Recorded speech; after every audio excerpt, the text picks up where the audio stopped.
Bienvenidos a Tamizaje y Ciencias del Diagnóstico. Vamos a ver el núcleo 1, niveles de prevención, así que espero que tengan una linda charla. Por favor, Valen, ¿podés hablarnos de los objetivos? Dale, empezamos con los objetivos de la clase, que son 4. El primero es recuperar los conceptos incorporados previamente sobre niveles de prevención y los alcances de cada uno. Desarrollar el concepto de tamizaje, screening de una enfermedad. Criterios de Frame y Carson, haciendo especial énfasis en prevención secundaria. Después tenemos desarrollar los conceptos generales para el estudio de pruebas de screening, sensibilidad, especificidad, valor predictivo positivo y valor predictivo negativo. Y por último, analizar el concepto de prevención cuaternaria, sus implicancias y su relación con el sistema de salud actual. Bien, excelente, Valen. Bueno, buenos días a todas y todos. ¿Me escuchan? ¿Me escuchan bien? Bueno, la idea del encuentro de hoy es un poco, como no tuvimos encuentro sincrónico, es dejarles en parte una guía de lectura, como dijeron ahí, una guía de motivación para que la puedan trabajar. Este módulo es muy importante para nuestra asignatura, porque en parte nos da las bases de lo que va a ser el recorrido durante todo el año. Así que es importante que le presten especial atención, que lo lean motivados, eso también es importante. Esperemos poder darle las herramientas para que así sea. Bueno, la introducción no vamos a hablar demasiado porque creo que es para darle una lectura profunda, pero creo que lo más importante es que es justamente la base de del recorrido, ¿no? Vamos a ir viendo todas las cosas que después vamos a seguir desarrollando, ¿sí? Lo que es la prevención, los niveles de prevención, criterios de Carson, la prevención cuaternaria, que creo que también es gran parte de nuestra insignia. Ahí vos querés leer la situación clínica y en base a eso empezamos a trabajar. Sí, perfecto. Buenos días a todos. Bueno, empiezo leyendo la situación clínica. Por ahí a mí lo que me sirvió para tamizaje es cada vez que leía las situaciones clínicas de las guías, ir subrayando lo que me parecía importante, datos positivos, digamos, del caso y después era más fácil cuando lo volví a leer. Bien, situación clínica. Héctor, de 48 años, concurre para un control de salud. Al escuchatorio, usted puede recabar que vive con su esposa Gabriela, de 43 años, y 3 hijos, Iván, de 15 años, Juana, de 8 años, y Lucas, de 3 años. Conviven en una casa en las afueras de la ciudad, a donde no llegan todos los servicios. La casa es de material, tienen calefacción con estufa querosén y una salamandra en el living de la casa. Nos cuenta que trabaja en una cooperativa de reciclado de basura, cobra aproximadamente 50 pesos la hora en blanco. Gabriela, su esposa, trabaja como empleada en un almacén que queda a unas pocas cuadras de la casa, por lo que a veces los niños más pequeños se quedan a cargo de su hermano mayor, que por suerte no toma ni se droga. Preguntamos sobre antecedentes personales de enfermedades, a lo que refiere que tiene hipertensión arterial, pero no toma ninguna medicación, solo come sin sal. Antecedentes quirúrgicos, apendicectomía a los 13 años sin complicaciones. Niega tener otros antecedentes personales, aunque cuenta que su madre de 70 años padece diabetes tipo 2 y colesterol. Su padre falleció a los 68 años de un cáncer de pulmón. Héctor fuma 20 cigarrillos por día desde los 15 años y les cuesta horrores dejarlo. Niega consumir alcohol o drogas. Su alimentación es poco variada, se come lo que se puede y no hace actividad física. Al examen físico, usted nota la presión en niveles por encima de lo normal. El resto del examen físico se encuentra dentro de parámetros normales para la edad. En la consulta, conversan de lo importante de realizar tratamiento farmacológico para la hipertensión, debido a que los niveles no son óptimos y esto puede traer consecuencias a largo plazo. También se refuerza la consejería para abandonar el hábito tabáquico. Usted le solicita algunos estudios correspondientes para su hipertensión y rastreos correspondientes a la edad. Antes de retirarse, Héctor le pregunta si no puede hacerle el estudio de los pulmones, ya que por el antecedente de su padre y el hábito tabáquico tiene miedo de enfermar. Usted le propone dialogar en la siguiente consulta, ya que no conoce bien la evidencia al respecto. Cuando llega a su casa, comienza a investigar sobre el rastreo para cáncer de pulmón, encontrando los siguientes resultados. Y acá aparecen todos los resultados que encontramos nosotros sobre el cáncer de pulmón. Cáncer de pulmón, la radiografía de tórax y o la citología de esputo no deben recomendarse como prueba de cribaje del cáncer de pulmón. Un ensayo clínico controlado y aleatorizado de 53.000 fumadores y exfumadores de entre 55 a 74 años que han comparado la tomografía computada, espiral de baja dosis y la radiografía, ha demostrado que el grupo de la tomografía se había beneficiado con una reducción del 20% de la mortalidad por cáncer de pulmón y un 7% la mortalidad global. Sin embargo, a pesar de los optimistas resultados en cuanto a la disminución de la mortalidad, los potenciales daños de este cribado del cáncer de pulmón en términos de sobrediagnóstico y sobretratamiento son considerables. Una revisión sistemática muestra que por cada 1.000 personas cribadas se detectan 9 cánceres de pulmón de células no pequeñas en estadio 1, 253 nódulos falsos positivos y 4 toracotomías por lesiones que fueron benignas. Actualmente, ninguna sociedad científica recomienda el cribado sistemático de cáncer de pulmón en individuos asintomáticos. Solo los expertos recomiendan este cribado en los individuos con riesgo elevado, ya sean individuos de entre 55 a 74 años, fumadores por más de 30 paquetes año, exfumadores de menos de 15 años o fumadores de más de 20 paquetes año, más una historia de exposición profesional de riesgo.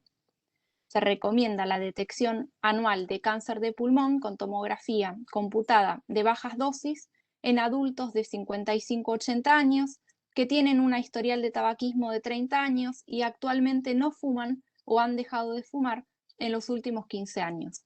La detección debe suspenderse una vez que la persona no ha fumado durante 15 años y desarrolla un problema de salud que limita sustancialmente la esperanza de vida o la capacidad o voluntad de someterse a una cirugía pulmonar curativa, grado de recomendación B. Todas las sociedades científicas señalan que la prevención primaria, consejo claro y personalizado para dejar de fumar, es la estrategia más efectiva para reducir la incidencia y mortalidad por cáncer de pulmón. Bueno, Héctor vuelve a la consulta y se dispone a hablar. Excelente, Agos. Fíjense qué importante cómo Agos leyó detenidamente, con esa paciencia que la caracteriza, pero digo, es muy importante que la lectura sea consciente. Yo noto cuando lee Agos que parece que lo estuviera leyendo yo a ese ritmo y la verdad es que es re importante eso. Como van a ver, es una situación bastante larga, en el sentido que estuvimos haciendo una descripción, un desglose, ¿sí? Muy importante que no, digamos, nos parece también fundamental para el recorrido cuando presentemos situaciones clínicas, ir pensando en todo. Fíjense que acá recorrimos el contexto social, económico, digamos, hubo una cuestión muy profunda que es parte de lo que nosotros llamamos el escuchatorio, que es fundamental en el encuentro, ¿no? En base a esto, lo que queremos agregar, ¿sí? En base es decir, bueno, ahora poder trabajar distintos aspectos en base a esta situación clínica y la bibliografía que les ofrecimos. ¿Por qué? Porque también es como ustedes tendrían que empezar a trabajar en las guías en base a todo lo que ofrecemos. Primero y principal, la idea es hablar de lo que es el proceso diagnóstico, ¿sí? El proceso diagnóstico es un conjunto de acciones. Yo se los voy a hacer relativamente resumido, porque la realidad es que es un texto que les ofrecimos ahí bastante largo y que les motive a leer. Nosotros vamos a recopilar distintos aspectos de la persona y de su dolencia. Eso lo vamos a transformar en un conjunto de signos y síntomas y le vamos a poner un nombre que es la enfermedad. ¿Sí? Ese es el objetivo y en base a todo esto que vamos haciendo el proceso, le vamos a dar la conducta. ¿Sí?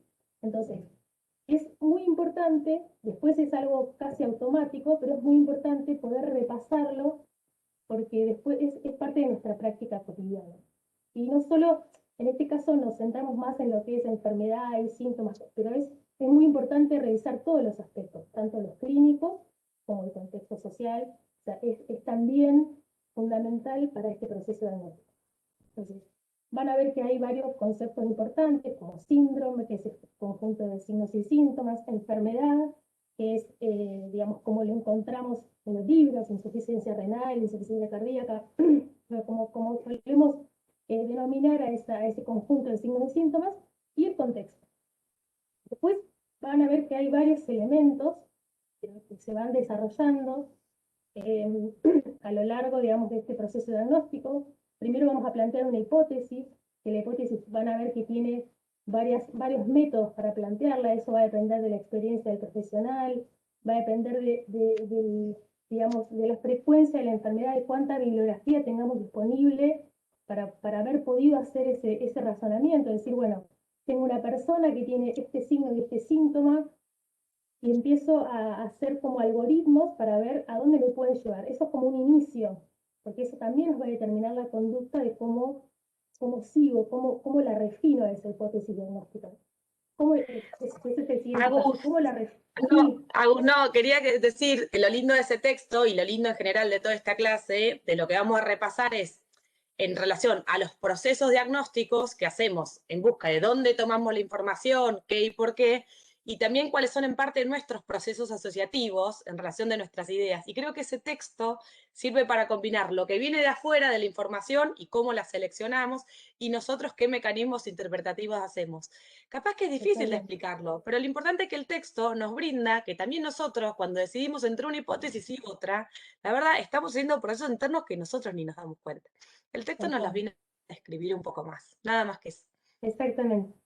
Es eso mismo, es casi inconsciente. Todo esto no es que yo digo, bueno, a ver, ahora voy a hacer la hipótesis y la pienso, ahora voy a refinarla. No, es como, es consecuente una cosa de la otra y este texto, como dice Barbie, nos lo obliga a escribir como para que seamos conscientes de lo que está pasando dentro. Después es automático. Cuando nosotros refinamos esa hipótesis, que la profundizamos, ahí vamos a decidir qué estudios, dónde vamos a ir a buscar esto que hizo un poco el profesional o la profesional desde la situación clínica. Voy a ir a buscar qué hay sobre cribado de cáncer de pulmón. Poder decir también, esto también es parte de nuestra práctica, poder decir, che, esto no lo sé, no lo manejo, lo voy a ir a buscar mejor para poder brindarle a esa persona la información posible para que podamos decidir o se pueda decidir o el proceso final, digamos. Esto final es la verificación y esa verificación consiste en poder decidir digamos, creo que ahí tenía un nombre, pero no me acuerdo, digamos, si hacemos tratamientos o seguimos estudiando, ¿no? O sea, esto me va a definir si, a ver, esto es lo más probable, ¿no? Esta enfermedad que tenga es lo más probable, entonces, ¿qué hago? Tengo un tratamiento que es eficaz, entonces le voy a brindar ese tratamiento para no seguir provocándole iatrogenia mediante estudios. Si responde, quedamos ahí. Ahora no, la verdad que no me queda claro, entonces tengo que seguir digamos, buscando a ver qué es lo que tiene esta persona. Estás hablando, obviamente, pura y exclusivamente de lo clínico, pero es fundamental este proceso porque es lo que nos determina las decisiones y la conducta que vamos a tomar frente a esta persona. Y creo que este texto es muy importante profundizarlo y hacerle buena lectura porque más allá de que es inconsciente, en el futuro, de acuerdo a la experiencia que tengamos, me parece muy claro para poder definirlo. Así que bueno, no sé si alguien quiere agregar algo más, si no podemos pasar a la siguiente pregunta.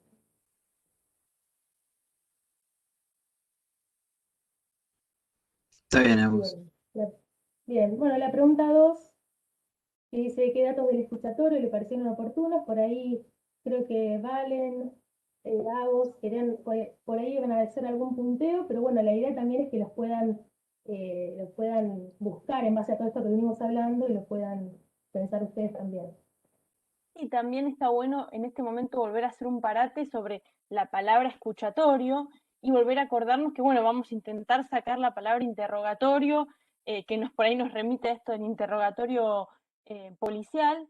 Y nosotros, digamos, o sea, siempre se va a intentar guiar con preguntas abiertas, pero tenemos que tener más una actitud de, digamos, de escuchar, porque hay un montón de cosas y en especial del contexto social. Si volvemos al caso, vemos cómo Héctor cuenta que hay servicios que no tiene, en cómo trabaja, y eso la verdad es que digamos, se agarra del escuchatorio por medio de la escucha, digamos, también de dejar momentos en silencio, que es algo que muchas veces asumo que cuesta. Así que está bueno también, por ejemplo, por ahí, a ver, en el caso también que el profesional haga más hincapié en, bueno, cuáles son los servicios que por ahí que no tiene, cómo resuelven esa falta, también hablar de otros aspectos de la vida de Héctor, como el sueño, la diuresis, la catarsis, las relaciones sexuales, qué método anticonceptivo utilizan,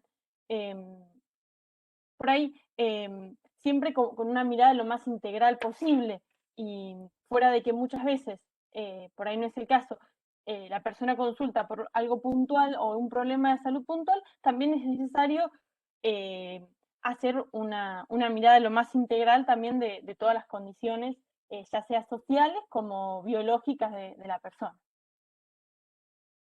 Perdón, voy a decir algo.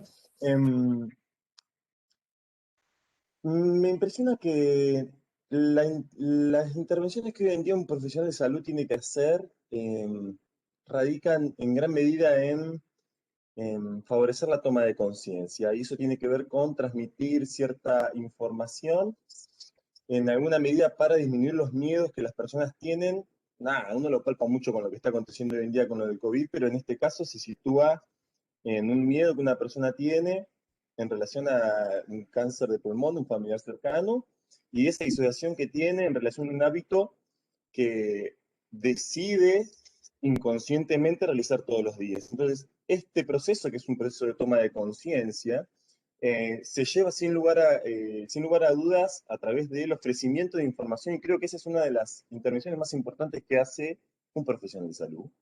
Entonces, a partir de ciertos datos, bien como dijo Barbie en su momento, de los niveles de evidencia, que en realidad lo que nos dicen es la fuerza que tienen esa información que uno transmite, nos da la posibilidad de dar ciertas recomendaciones y bajarlas a un vocabulario que sea entendible para esa persona. Como bien se citaba en el caso, decía que bueno, que los beneficios eran menores porque de 1000 pacientes solo un porcentaje menor se beneficiaba, pero en forma opuesta, alrededor de estos 1000 pacientes, 250, creo que decía 256, tenían resultados falsos positivos. Esto lo vamos a hacer un poco más adelante, pero un resultado falso positivo hace referencia a que es una persona sana, que no tiene ninguna enfermedad, que le dicen que es positivo. Es decir, es falsamente positivo. Imaginen el impacto que tiene esa persona que le están diciendo que tiene un cáncer de pulmón y no lo tiene. Entonces, en este manejo de la información y la forma de ofrecer la información, para disminuir los miedos y la toma de conciencia, empoderar a las personas e incluso empoderarse uno como profesional, creo que es el objetivo número 1 de la asignatura, y está todo reflejado en ese párrafo antes mencionado. Podríamos decir que en el párrafo antes mencionado está prácticamente un ejercicio que podría ser de final y que podría ser en gran medida el reflejo de lo que busca la asignatura. Gracias, Marian, excelente tu aporte.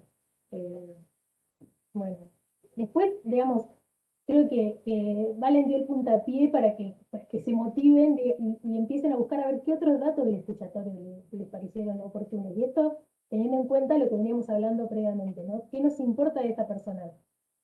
Si viene para un control de salud, de acuerdo también en motivo de consulta, pero que es muy importante poder repasar todo eso en esta situación clínica. Bueno, vamos a describir ahora los aspectos de los distintos niveles de prevención que puede identificar en el texto.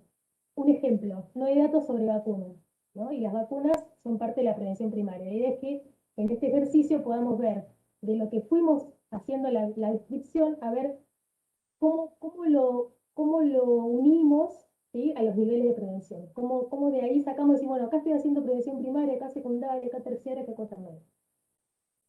José, creo que ibas a charlarlo vos, o lo vamos Sí, charlando.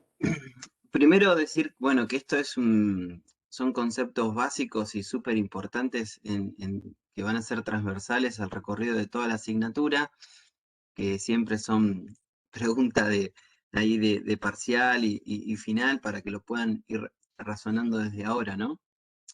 Y decir, bueno, que las acciones preventivas son acciones que de acuerdo al momento o dentro del proceso de salud, enfermedad, que intervengamos, hay 4 niveles, ¿no? Tenemos una prevención primaria, secundaria, terciaria y cuaternaria.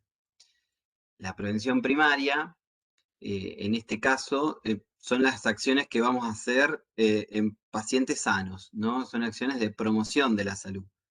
Entonces, muchas de las consejerías que vamos a utilizar son acciones de prevención primaria, ¿no? En este caso, podríamos suponer que una consejería en alimentación saludable, es cambiar esa rutina por ahí que tiene la persona que nos consultó en este caso, sería una acción de prevención primaria. El ejemplo típico es la vacunación, como dicen en la introducción de la pregunta, ¿no? La vacunación es una acción bien de prevención primaria. Después, ejemplos de prevención secundaria. Bueno, primero saber que la prevención secundaria son todas las acciones que vamos a hacer para un diagnóstico precoz y un tratamiento oportuno. Entonces, dentro de esa prevención primaria, todos los test de rastreo, que un poquito más adelante vamos a ver de qué se tratan, son acciones de prevención secundaria. Y esto es un dato sumamente importante. Nosotros siempre, cuando tomamos final, suele ser un concepto que queremos que ustedes ya lo tengan integrado y sumamente importante, como decíamos. También las acciones para diagnóstico per se, también son acciones de prevención secundaria, ¿no? Entonces el ejemplo típico, bueno, es la toma de presión arterial. La toma de presión arterial es un rastreo que hacemos a partir de los 3 años de vida en pacientes presumiblemente sanos y asintomáticos, es una acción, es un rastreo y es una acción de prevención secundaria. También si uno, por ejemplo, en este caso, que es un paciente que ya viene con diagnóstico de hipertensión, o presumiblemente con diagnóstico de hipertensión, nosotros vamos a tomar la presión para hacer un diagnóstico, ¿sí? Ya no como un rastreo. Y también es una acción de prevención secundaria, ¿no? Después la prevención terciaria son todas las acciones para disminuir, o sea, para hacer una rehabilitación cuando el daño ya está integrado, ¿no? Y la prevención cuaternaria, ¿sí? Que es un concepto relativamente nuevo, que son todas estas acciones pensadas para disminuir los riesgos del sobretratamiento o del sistema de salud sobre las personas, ¿no? En este caso está puesto para que reflexionemos. Esta persona viene con una inquietud muy grande y una duda en relación al cáncer de pulmón, porque tiene antecedentes y tiene factores de riesgo, y por ahí uno tiene que intentar hacer una reflexión que por ahí en medicina no.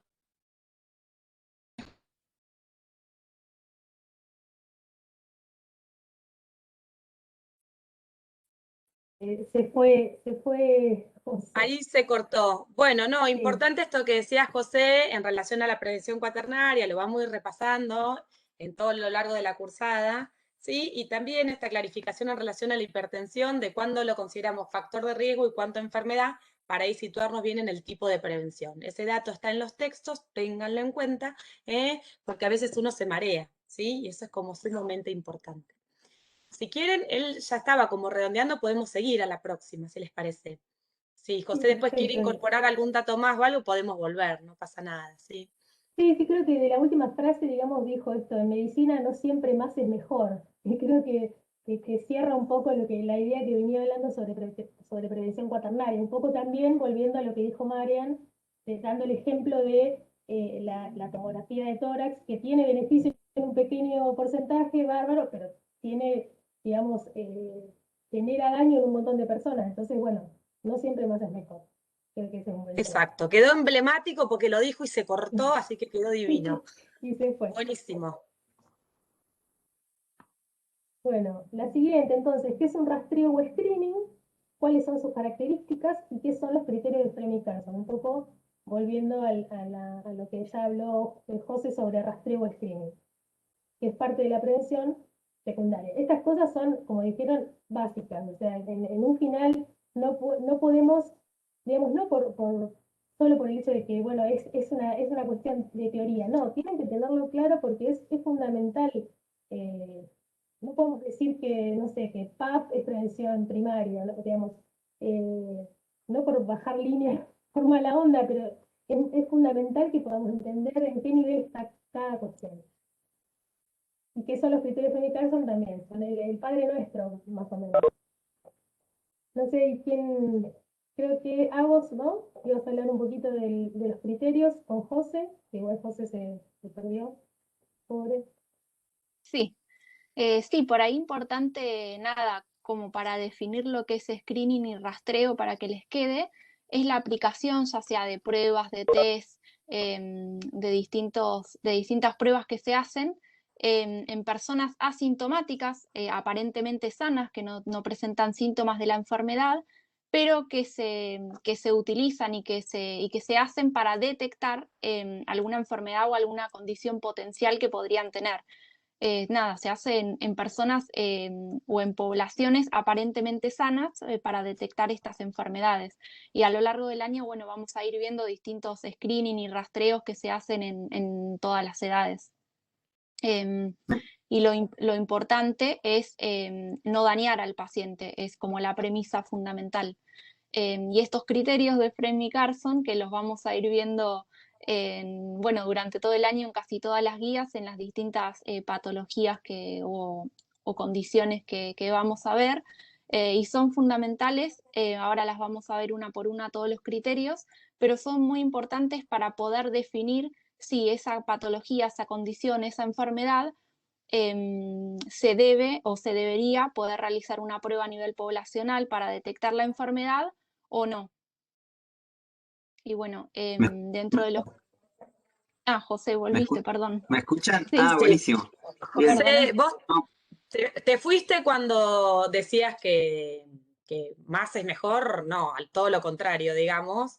No sé bien en qué palabras dijiste y ahí se cortó. No sé si querías decir algo más en relación al punto anterior. creo que ese lo fui escuchando igual, no sé, no me escuchaban. Creo que esa idea estaba cerrada, apoyando lo que dice Ago ya hablando de los tamizajes. Algo importante en los tamizajes es que no son diagnósticos. Lo que vamos a informar nosotros es que pasa o no pasa ese rastreo, ¿no? Y si el paciente no pasa ese rastreo, pues generalmente va a ser indicación de hacer una investigación más profunda para hacer un diagnóstico preciso, ¿verdad?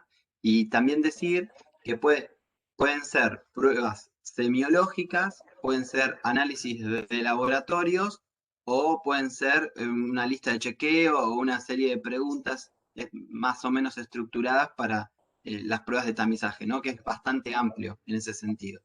Después, perdona vos que estabas siguiendo, me parece. Perfecto. No, el tema de los criterios, si querés, los podemos empezar a definir. Perfecto. Eso también, como dice Agus, es como nuestra Biblia, ¿no? Es algo que es importante que sepan, que hay 5 criterios, ¿no?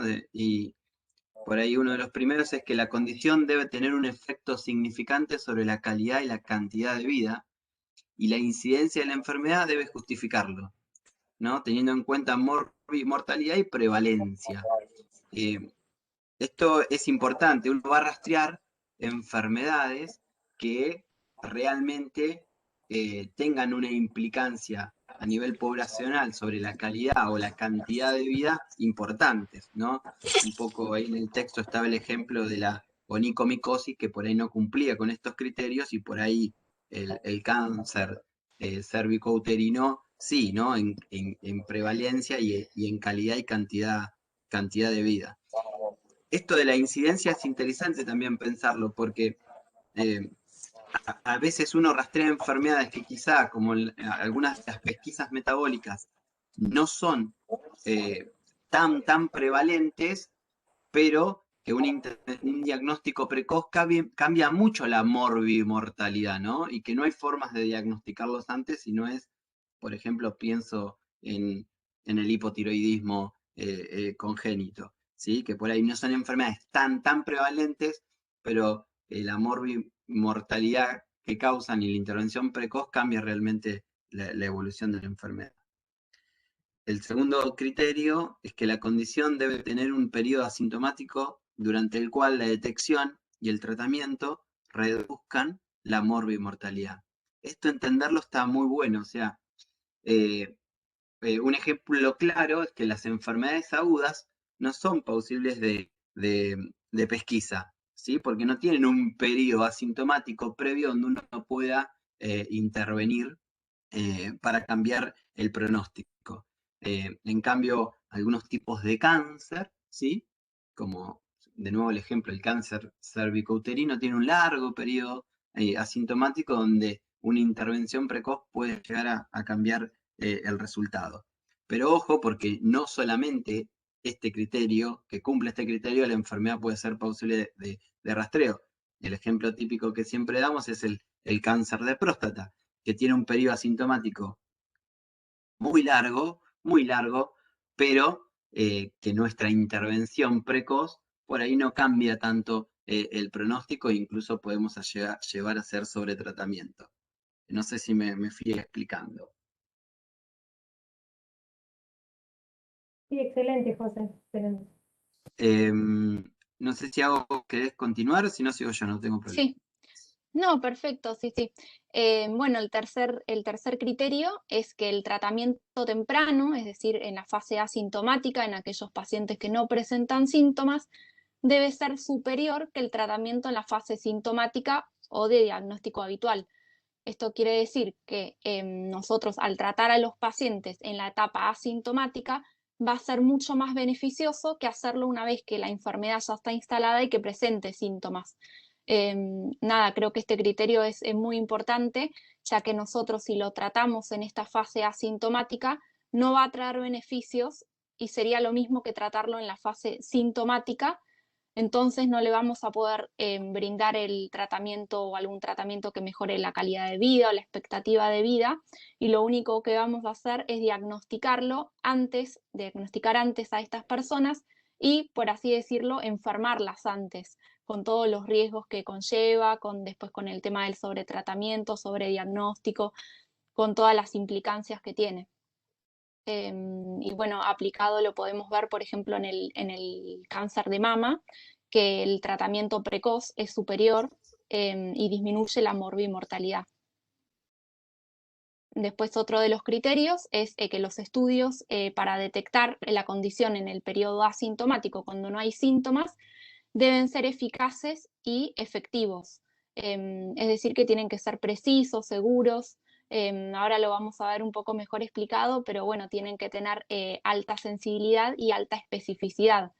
Generalmente estas pruebas tienen que estar disponibles, ya sea para los pacientes como para los profesionales de la salud, que se puedan aplicar, que se puedan realizar y que tengan un bajo costo y que se puedan realizar a toda la población.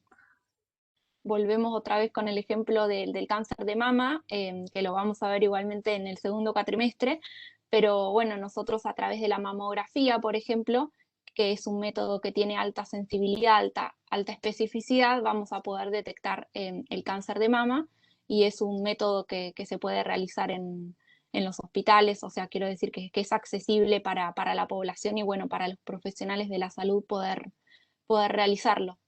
Y después otro de los criterios, que sería el último, es que el daño de intervenir precozmente, es decir, en esta etapa asintomática sin síntomas, debe ser menor que la intervención en una etapa ya sintomática, perdón, cuando ya está instalada la enfermedad y el paciente presenta estos síntomas.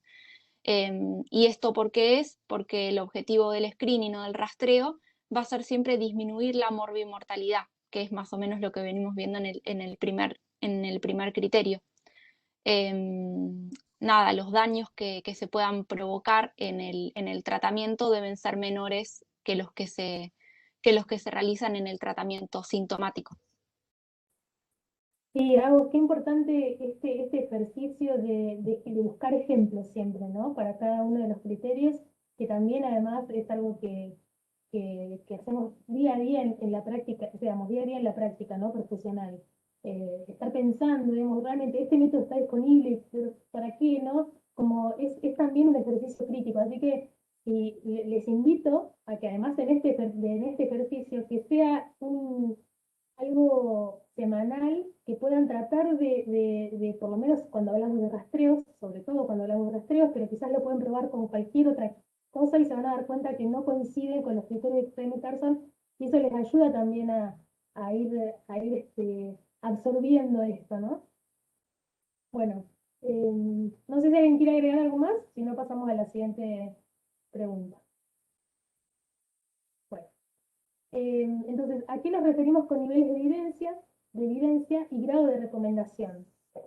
Y vamos a, la idea sería explicar un poco, ¿sí? ¿Barbie? Sí, la idea era explicar un poquito de dónde vienen estos términos para que ustedes puedan entenderlos y aplicarlos. La bibliografía está súper clara, pero bueno, como para explicar un poquito mejor, la medicina basada en la evidencia viene un poco a contraponerse con esto de la medicina más intuitiva, basada como en la experiencia personal o de los allegados.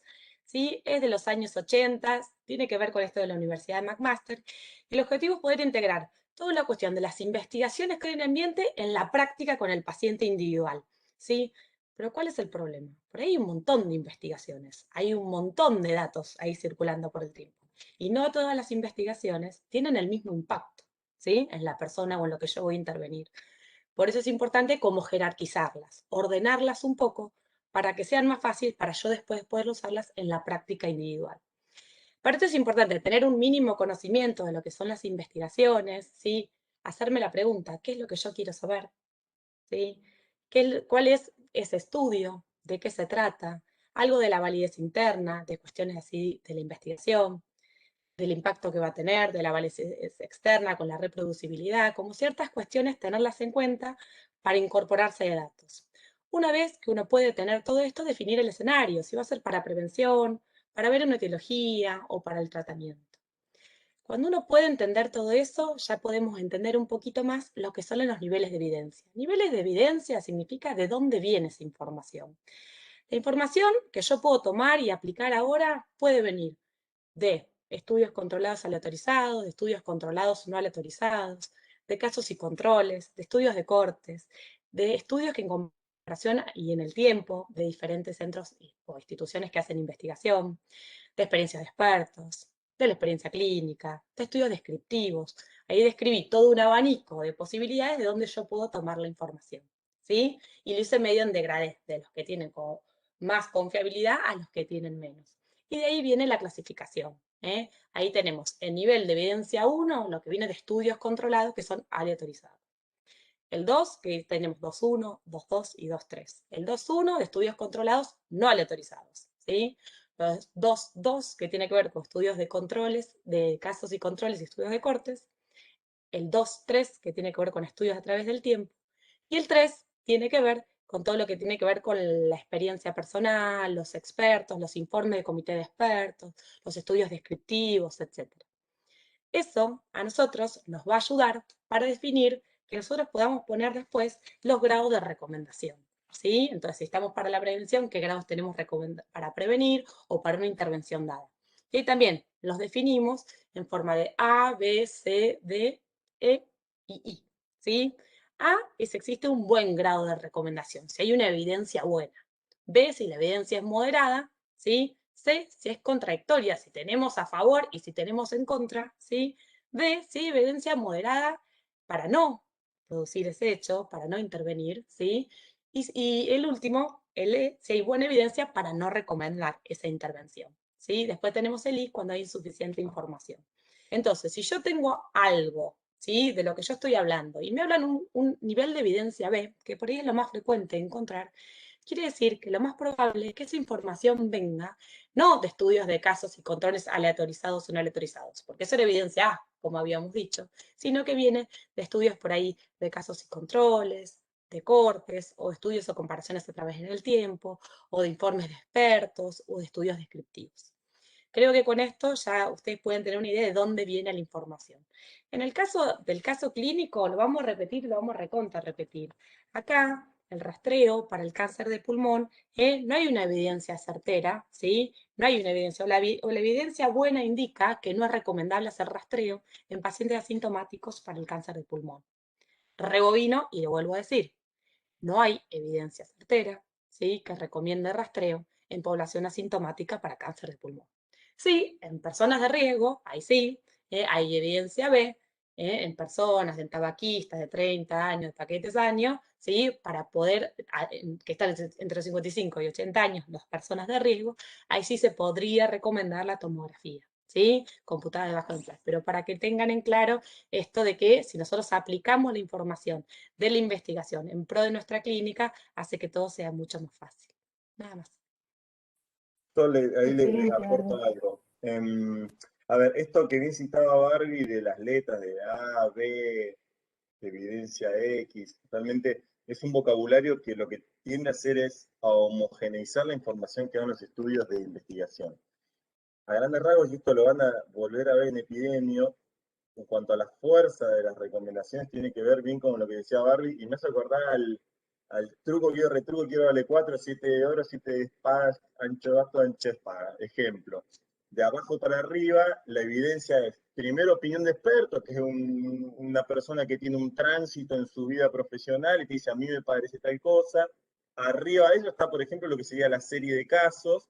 Si yo encuentro un conjunto de casos, no sé, de tuberculosis que afecta el pulmón y la pleura, bueno, los juntos los presento, tiene un poquito más de fuerza, porque son varios casos. Arriba de eso estaría lo que sería casos y controles. Es decir, yo vuelvo para atrás en el tiempo en los casos y controles y me fijo todos los casos que hubieron y traigo mucha cantidad de información, o la corte y lo sigo en el tiempo, son experimentales. Y después hay un salto cualitativo con los ensayos clínicos controlados y aleatorizados que tienen justamente eso, ¿no? Hay un grupo control, están las posibilidades de hacer designaciones randomizadas, y después hay un escalón más allá que están las revisiones sistemáticas que juntan todos esos ensayos clínicos controlados y aleatorizados en forma sistemática con un orden y permite al mismo tiempo sacar conclusiones más allá que son los metaanálisis. Entonces, en realidad lo que hacen las letras, la A, la B, la Z y demás, es determinar justamente esta graduación en un lenguaje común, pero en realidad, como citamos en el ejemplo anterior, pareciera como que se pisan, porque por ejemplo en el caso que vimos del cáncer de pulmón dicen, bueno, hay un estudio, un ensayo clínico controlado y aleatorizado, que es un solo estudio, que tiene un buen diseño para una pequeña población de pacientes fumadores que vieron algo, pero arriba hay otra información que es una revisión sistemática que junta muchos ensayos clínicos controlados y aleatorizados, que viene como, por ejemplo, a tener una visión más amplia y podríamos decir a pisarla, es decir, tiró el ancho de basto, el otro tiró el ancho de espada. No, bueno, pará, pero está bien lo que decís, pero hay otra información que viene de otros lados que hay que tener en cuenta antes, no mirar solamente el árbol, sino mirar más del bosque, y eso en alguna medida es la forma en que usamos la evidencia científica. Excelente, Mariana. Aparte es Perdón, yo por importante ahí lo que porque... no aclaré, perdón, No, Agus, un cachitito en sí, relación a la dale, dale, toma de la dale. información, ¿sí? De lo que está publicado y no publicado, que también ahí tenemos un sesgo, nada más que eso. Tal cual, justo iba más o menos de la mano de eso, Barbie, porque muchas veces nos pasa que vienen, publicaciones o sale, no, porque dijo tal sociedad, y hay que, o sea, es muy importante ser críticos y críticas y buscar a ver de dónde viene las, digamos, no te digo que seamos expertos en búsqueda bibliográfica, pero por lo menos que podamos tener ese criterio y el día de mañana como profesionales, cuando viene, y ahí le voy a dar duro, cuando viene un laboratorio y que se decimos, no, mirá, este fármaco demostró tal cosa y abrimos ese folleto y decimos, pero pará, ¿qué evidencia real es esto? ¿Dónde están las bases de ese estudio científico, ¿no? Y poder ser críticos y críticas con eso. Es como darles un pequeño ahí, prenderle el fosforito para eso. Y seguimos con la Por ahí última. para cerrar esta pregunta, que es un tema que nos gusta mucho a todos, me parece, dejarles como tarea simplemente entender bien estas palabritas de aleatorizado, randomizado, metaanálisis, y que la realidad es que es algo que van a seguir viendo, y yo creo que en fármaco es algo que se da una vuelta de rosca este tema, entonces que como por ahora poder entender bien las palabritas estas que a veces doble ciego, bueno, ¿qué es eso? En epidemios se van a encargar de ver bien qué estudio, qué es lo que va a mirar, qué va a mirar un estudio de casos y controles, y poder ir haciendo el transcurso, digamos, en la escuela, pero bueno, ahora poder bien entender las palabras y los grados de evidencia. Bueno, 1A, ¿qué quiere decir? 2B, ¿qué quiere decir? Como así como más importante para dejarles por ahora. Genial, Valen. Bueno, vamos a pasar entonces a la última. Ahí Marian nos va a explicar un poquito de sensibilidad y especificidad por arriba digamos, puede que la idea es que ustedes también lo van a ver en epidemiología y que puedan cerrarlo con la lectura y la información.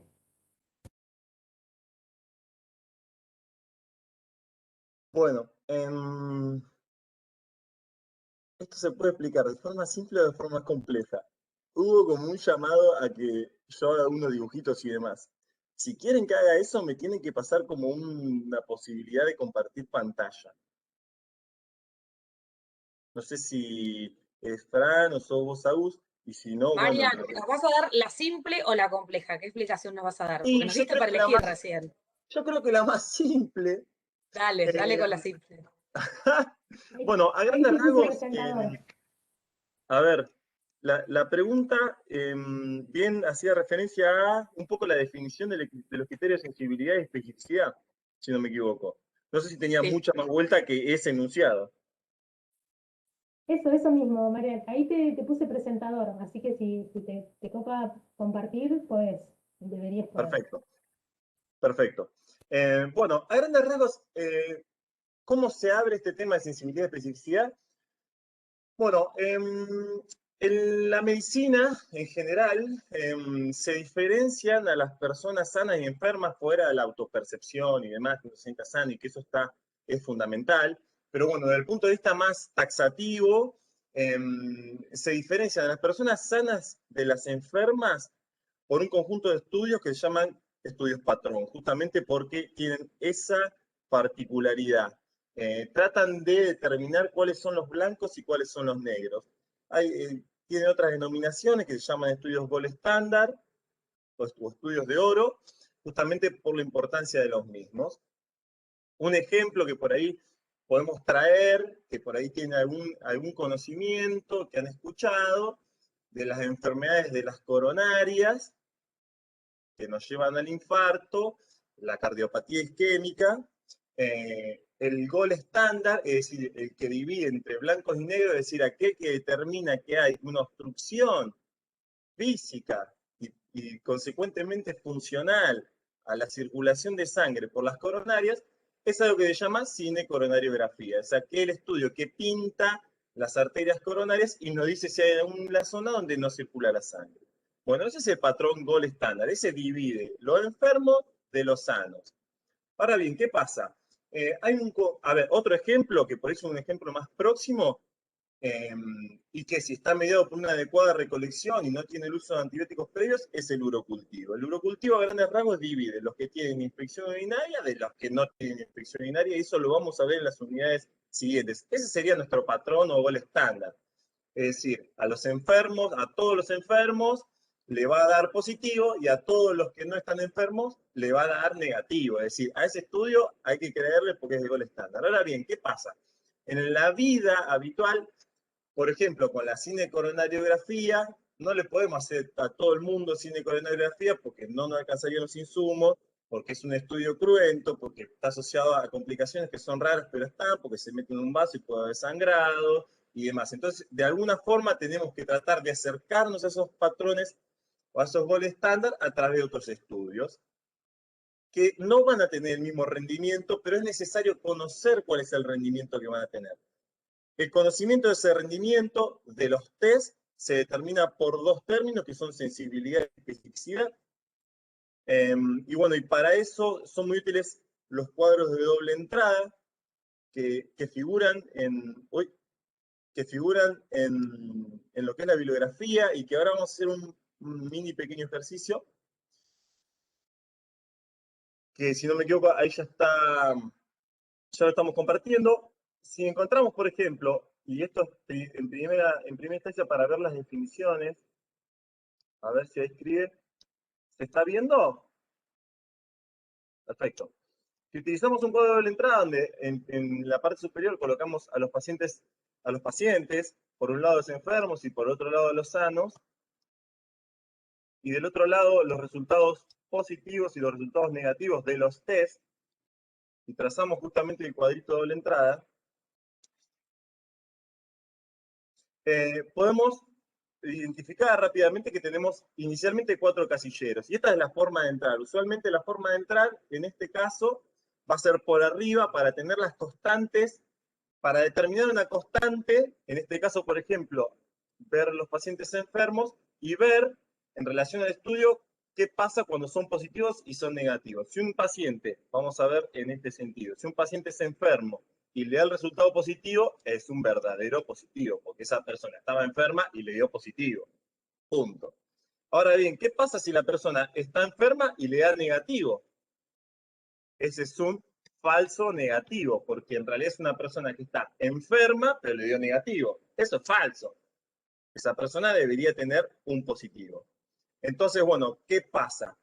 La relación en esta población de enfermos, en esto lo que es la población de enfermos, que expresa cuál es la proporción de personas que son realmente positivas, que le dan positivas, se determina sensibilidad. Entonces, la sensibilidad lo que nos expresa es de la totalidad de la población de enfermos, que es los falsos positivos más los falsos negativos, qué porcentaje, cuál es la proporción que realmente le va a dar positivo, o cuál es el porcentaje que les da positivo. Ejemplo, lo que decíamos anteriormente, una sensibilidad del 100%, es decir, que tenemos un 100% y el denominador sería 1 porque esto es porcentaje, y recuerden que siempre es comparativo en algún punto. Es decir, si yo tengo para ver la cardiopatía isquémica, la enfermedad de las coronarias, del corazón, como dijimos, en la cinecoronariografía, tiene, por ejemplo, un 100% de sensibilidad. Es decir, que aquí en la cuenta nos va a dar 1. ¿Por qué? Porque el numerador va a ser igual al denominador. Bien, volvemos a las matemáticas. Lo básico siempre, suma, resta, división, multiplicación, resuelve la vida. Más allá no es importante. Es decir, nada, el valor va a ser igual a 1. ¿Qué nos quiere decir? Que aquí van a estar de 100 pacientes, 100 nos van a dar positivos, es decir, 100 van a ser verdaderos positivos y 0 van a ser falsos negativos. Entonces, este va a ser 0, este va a ser 100 y este va a ser 100. Bien, ¿se entiende? Se neutralizan 1, como está un porcentaje, 100. Esto, por ejemplo, sería el equivalente a tener el gold estándar o el patrón. Máxima sensibilidad. Otro ejemplo, por ejemplo, que les puedo dar, algo que no sea por ahí un gold estándar, pero que sí se usa para screening, y acá nos vamos a meter un poco más profundamente, es, por ejemplo, el ELISA para la determinación del test de HIV. Que, por ejemplo, el ELISA tiene una sensibilidad que va, según el momento donde uno lo realiza, podríamos decir que al mes tiene una sensibilidad que es cercana al 96%, entonces tenemos el denominador 96%. ¿Cómo lo ubicamos en la tabla de doble entrada? De esta forma. Estoy por ahí escribiendo mucho, voy a ver si puedo borrar un poco.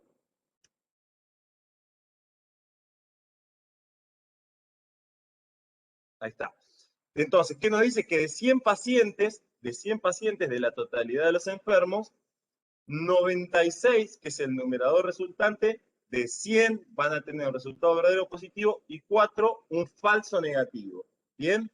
Entonces, ¿qué tiene de relevante esto para nuestra asignatura? Bueno, en este caso, en los casos de sensibilidad, y acá me voy metiendo más profundamente, voy a hacer una apuesta un poco más compleja incluso, acá me estoy yendo un poco más, es decir, estoy dando un paso más.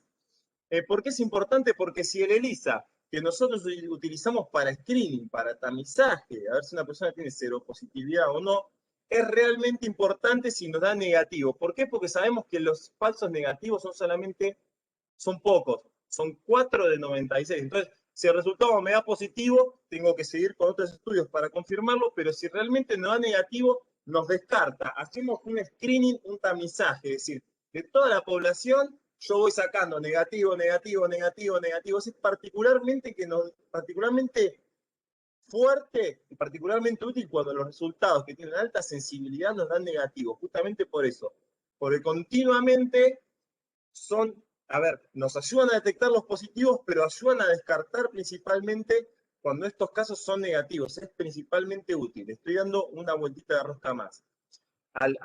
¿Por qué utilizamos estos términos? Ahora bien, cuando hablamos de lo que es especificidad, y acá lo voy a hacer un poquito más simple porque me di cuenta que por ahí tiré mucha información. Cuando hablamos de especificidad, habla de la población sana, y nos paramos en este lado de la columna doble entrada, y nos dice, en esta columna, en esta parte, tenemos dos casilleros de los sanos, que nos da negativos perfectos, son los verdaderos negativos, son esas personas que nos da bien el resultado, es decir, nos da bien en qué sentido, son sanos y el resultado le da negativo, son sanos y dice, bueno, esta persona no tiene la enfermedad. ¿Y qué pasa si son sanos y nos dice que es positivo? Bueno, estas personas son un falso positivo, porque en realidad están sanas y no dio positivo, eso es falso. No hay que darle mucha más vuelta.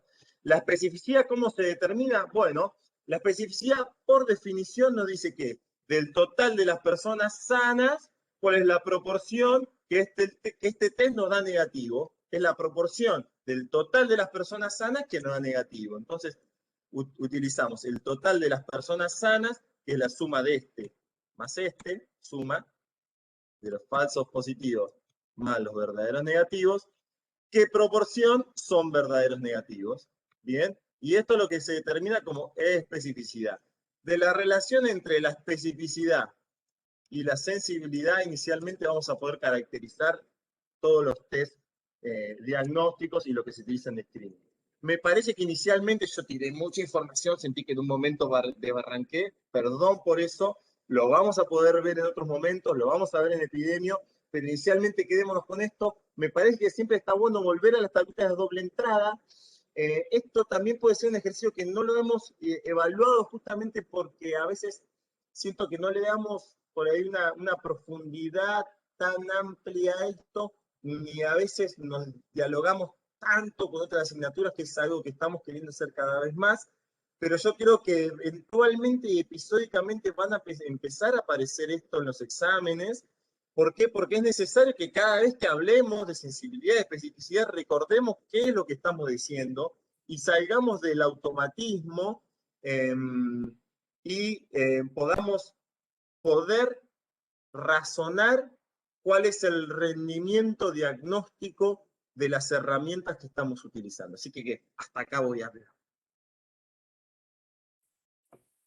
Excelente, vale. No, creo que me quedó más claro a mí también. Así que imagínate. La verdad que es un tema que nos cuesta hasta explicarlo, ¿no? Pero la verdad que quedó clarísimo. Yo como regla mnemotécnica, a ver, Marian, ¿qué opinás? Yo tenía como la sensibilidad como los verdaderamente enfermos y la especificidad como los verdaderamente sanos.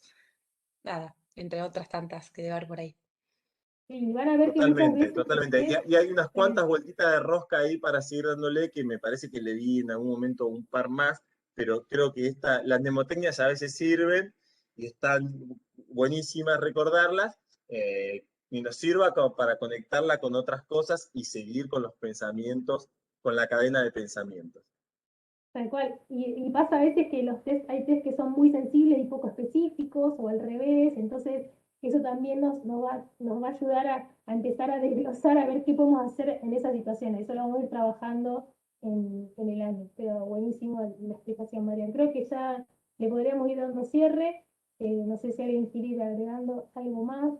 La última pregunta van a ver que habla de cómo explicarle con palabras a Héctor la información que recopilamos, y la idea un poco es que puedan trabajarlo en base al texto de prevención cuaternaria, de poder brindar la información para que eso, digamos, de alguna manera siempre intentamos, si nos parece que va a ser más dañino que beneficioso, de alguna manera intentamos, ¿no?, orientar a que tome la decisión de no realizarlo. Pero ahí nos pasa, nos sucede que bien hay gente que necesita o dice que necesita hacerse ese estudio porque se va a sentir más tranquilo y bueno, ahí entra en juego las decisiones compartidas, que obviamente que es más complejo. No lo vamos a profundizar porque la idea es que, es que ustedes puedan trabajar otros aspectos, pero por lo menos empezar a palpar de qué se trata esto de la prevención cuaternaria, de dar la información correcta. Entonces, estaría bueno que lo desarrollen con esa consigna, ¿no? De poder pensar cómo le transmitirían que ese quiere hacer el rastreo de cáncer de pulmón, pero que en realidad fuma, y no, digamos, si tiene un antecedente familiar, pero eso en realidad, ¿qué sucede? ¿Pesa, no pesa? Sabemos que no hay casi datos sobre que haya una cuestión genética en el cáncer de pulmón, salvo algunos, bueno. Entonces, ir buscando toda esa información y ver cómo se lo transmitirían para que Héctor o se quede tranquilo de que tiene o no, digamos, ¿no?, de que se puede o no rastrear o que la tome la decisión, pero que sea algo bien consciente. Y es algo que lleva mucho tiempo, no es de un día para el otro. No es que yo le doy la información y listo. A ver, sí o no. Es algo que lleva mucho tiempo. Así que bueno, creo que no sé si alguien quiere agregar algo más a laburar. Yo solamente quería agregar que esta clase no solamente está buena para verla al comienzo, sino aprovechar que es asincrónica para verla también al final de la asignatura, que también para poder darle un cierre y las ideas que están plasmadas hoy la puedan rever cuando ya tengan la asignatura incorporada. Que eso está buenísimo porque justamente lo de hoy es un pantallazo que al final de la asignatura también se va a poder concluir con más materializado, digamos. Me encantó, Zaira, gracias. Sí, la verdad es que sería muy importante que lo vean al final de la asignatura. Sí. Bueno, Franco, ¿querés agregar algo? Te voy a mandar al frente. Bueno, ahí No Fran hablaste eligió estar nada, estabas calladito. mudo. Despedimos a todos con un chau y ya está. Bueno, ¿Eh? nos vemos la próxima. Nos vemos. Gracias. Adiós.